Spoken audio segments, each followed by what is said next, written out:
I'm Susie Andres Gravel, President of the Rotary Club of Tehachapi, and I'm here in the Warrior Pantry today with Mr. Todd Morrison and Miss Amber Dickinson and our service chair, Rhonda Brady. And so we're going to talk a little bit about this project that you guys have really kicked off that's been so successful, the Warrior Pantry. So tell me, how did you start this? You know, what was the need? What got you going on this project for your students? Well, we had started to really see an uptick in the amount of students asking us if we had snacks, if we had granola bars. That was my big push. Yeah, that was my big aha moment. And I had seen a content creator on TikTok. She's also a teacher. Talk about how she has what she calls a care closet, and I thought, I wonder if we could do that on a larger scale and service more students for a high school instead of an elementary school. And so I went and I spoke with Todd, and he really took it and ran with it and has made this possible, really. And how did you get that started then, Todd? Once we took the idea, I just kind of started reaching out to some of the organizations in the community, just started putting some feelers out. I just started hustling. I just started reaching out to some of the service organizations, some of the churches. I started talking to some of my students who I knew had either friends in the community, family members with the local churches, and I just started to see who I could connect with. Started to spread the word, hey, this is what we're doing, do you know somebody who can help? And it kind of just caught and spread from there. And so that's when I think Rotary got involved in this as well, right, Rhonda? Right. Mr. Morrison contacted Paul Kaminsky, who was, I believe, the principal the previous year, or still was, or something. And he asked me as community service person to come over and talk to Mr. Morrison and Amber. And we just brought it back to the board and talked about it at the board and decided this is something we wanted to do. So we've met up with them and talked to them and got the ball rolling. And so this was like in the previous school year, and so you started it during the school year. What has the use of the Warrior Pantry been? What's the traffic been like, you know, in here? Well, we see about between 150 and 200 students a week altogether. Wow. And last year we the pantry was accessed about 2,000 times by students. So it's been a resource that has become invaluable to many students. Sounds like there's a real need for it. When you're talking 150 to 200 times that you're getting kids in here each week, and it's only open 2 days. It's only open 2 days, You know, Wednesday and Friday. that's a tremendous need of kids with food insecurity at home, that you're meeting that need. Absolutely. Yeah, and we had a big aha moment, you know, that first year we opened. I know we were both there. We had that girl that she came in. I don't know, it was a Friday. I think it was a Friday afternoon. It was the first week we were open. First week we were open, that's right. And it was a Friday we were open, the first week we were open, and she came in and she filled up a whole bag of food. And she was walking out the door, and this is when we were on the other side of the campus. And before she walks out to the door to leave, she pauses for a moment, and she turns around, and she looks at us, and just this like puppy dog look on her face, and she just goes, woohoo, now I get to eat this weekend. It was huge. It was hugely validating to know that we had actually. How do you not continue? Yeah, Exactly, that absolutely. just pulls at your heartstrings to think that kids are going home on a Friday And not and eating they're again not until gonna they come eat back to school. again, and because we feed kids breakfast, we feed them lunch, but when they go home on the weekend, to know that there are kids that there's no food Yeah. at home, Yeah. it just, you can't hear that and not be changed by it and not want to help. Absolutely. Absolutely. Yeah, and so some of your partners have been, you know, Rotary, I know the Salvation Army has been really great about donating protein for you. Yeah. Several local churches Yes. also have been really good.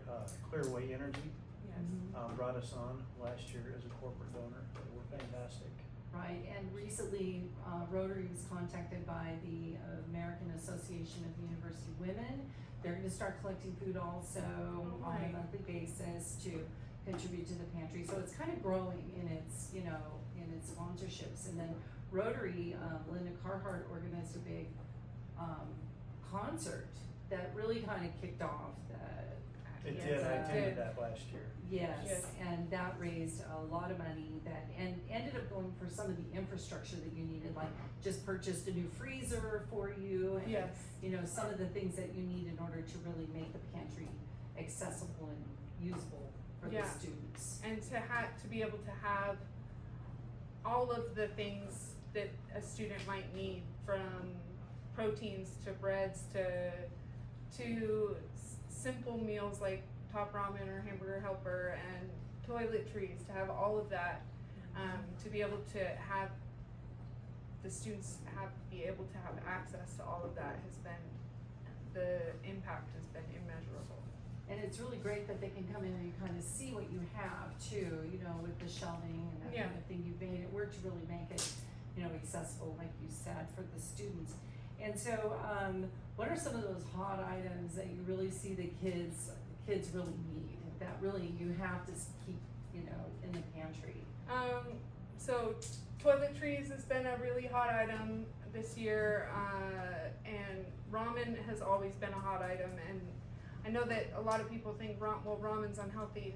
Ramen is really simple to cook, and if you don't have access to much, it's really easy to be able to make ramen and fill up on it. And so a lot of students come in for ramen.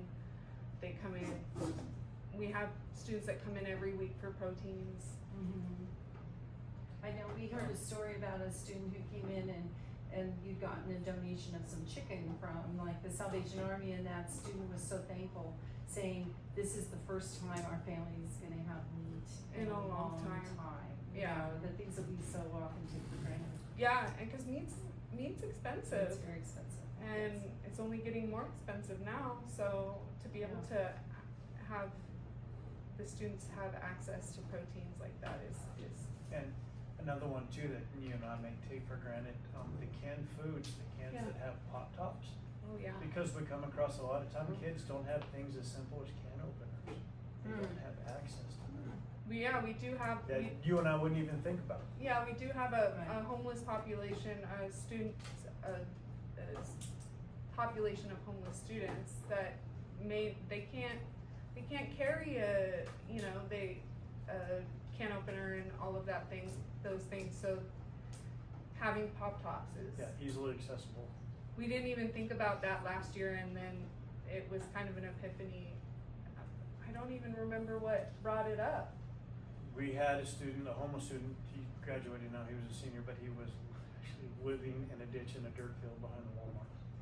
Wow. Wow. Yeah. And we took some measures and we got some food for him, and we actually worked with our school counselor and we got him a vouchers for some hotels and Yeah. some other meals like that. But Right. Yeah. that was the first thing, to find some things easily accessible, and it just kind of came to our attention from there that it was not the only one. Yeah, and I know when I came and visited the one time, Amber, that we had a conversation about the toiletries, and like I said, well, you know, getting the little, trial size versus the full-size Yes. toiletries that you can get at Dollar Tree, and you talked to me about that, and it was a real eye-opener for me. Yeah, a lot of these students are not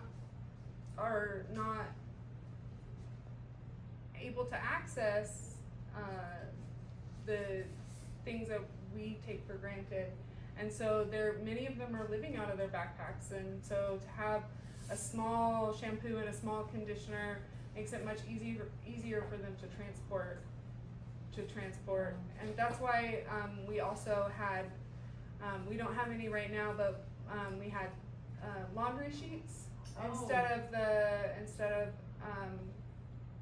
like a big thing of laundry detergent, so that Right. they could, it's their thin package, so they could just slide it into their backpack and go to the laundromat if they need to. Yeah. Because we really don't think about that there are kids who turn 18 and either they leave home Mhm. or their parents, Or their ask them parents. to leave home. Yeah. And once they turn 18, but they're still in school and they're trying to finish and get their diploma, and they're kind of couch surfing and living Yeah. where they can. You Kudos know. to them for trying. Absolutely. For finishing Yeah. school. Yeah. Think about that resilience that those kids have, and so Yes. if we can provide them with some things to help make that easier. journey a little easier, yeah, so. Absolutely. Wow, this has been such a valuable thing to hear all these stories that you have to tell about the positives of giving back to these kids, you know, It's who been are amazing. in some really difficult like situations. And so how can people donate now? If somebody sees this and they say, wow, I really wanna help, so how can they help? They can bring donations to the high school front office during the school hours. They can contact Todd or I and set up donations as well. And we have an Amazon wish list that it gets posted on the Tehachapi Warrior Pantry page fairly often that you could purchase off of, and it gets sent directly to the high school. Oh, Interesting. It doesn't Good. even, That's great. it doesn't come to either of us, it gets sent directly to the high school. All right, that's great, you know, Yeah. and then, Rhonda, how are some other ways that people Well, can also Rotary donate? has a Facebook page. You can always reach out on the Facebook Mhm. page and contact us, or we meet every Thursday at Kelsey's downtown. Any type of foods, or a box of food, or a bag of food, or anything. Mhm. Even the personal items that you wanna bring can be brought down to Kelsey's, and they will hold them for us. You can bring it any day of the week, and they will hold it for us to bring over to you. We have somebody just about every week brings over a box or a bag or several every Yes. week to the front office here and drops it off, so, Yes. yeah, If it is, you know, a company or a corporation that wants to make a Sure. cash donation, I have established a nonprofit tax ID. Oh, that's So they okay. can write that off as a charitable donation. That So we sounds can cool. provide them with that tax ID number. Mhm. Okay, that's great, Absolutely. yeah, so we can, definitely help put some of that information out too on our Facebook with, you know, with our membership to get that word out of the work that you guys are doing, so.